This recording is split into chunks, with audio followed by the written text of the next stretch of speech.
ప్రోగ్రామ్స్ని upload చేయడము, తర్వాత అక్కడ డ్యూటీ పరంగా డ్యూటీ తీసుకోవడము, ఇక్కడికి వచ్చి ఈ సెంటర్ నడుపుకోవడము అందరికీ సాధ్యం కాదు. నాకు చెప్పినట్టు ఏంటంటే మార్నింగ్ 6 o'clock ఈవినింగ్ 6 కూడా అట్లా ఉన్నాడంటే అది మనోధైర్యము, తర్వాత ఎనర్జెటిక్గా ఉండడము. నిజంగా చెప్పాలంటే సురేందర్ చాలా కష్టాలు పడ్డాడు, ఆర్థికంగా ఇబ్బందులు పడ్డాడు. అవన్నీ మనం చర్చించుకోకూడదు. కానీ కొందరైతే కృంగిపోతారు, దాని మీదే ఉండిపోతారు. కానీ దాన్ని తేరుకొని ఓవర్కమ్ అయ్యి మరి ఈ స్థాయి లోపల తను కావడమే కాకుండా సరితను కూడా డాక్టరేట్ వైపు మళ్లించడము, డాక్టరేట్ పొందేటట్టుగా అతని యొక్క ఆమె బ్యాక్ బోన్ పనిచేయడం అనేది నాటే జోక్. ఇది నాకు ఉన్నటువంటి ఫస్ట్ ఇట్లా ఫీల్ అవుతున్నా.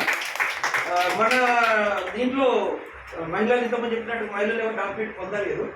కానీ ఇంత చిన్న వయసులో సరే చూద్దాంలే తర్వాత పొందుదాంలే అనేటువంటి వాయిదేసుకుంటూ వచ్చిండ్రు. అలా కాకుండా వెంటనే ఆ కార్యక్రమాలు ఉండిపోవడం ఇట్లాంటివి అనేది నిజంగా సార్ వాడిన పాటకు నిజంగా కరెక్ట్ సార్థకత వీళ్ళిద్దరు కపుల్.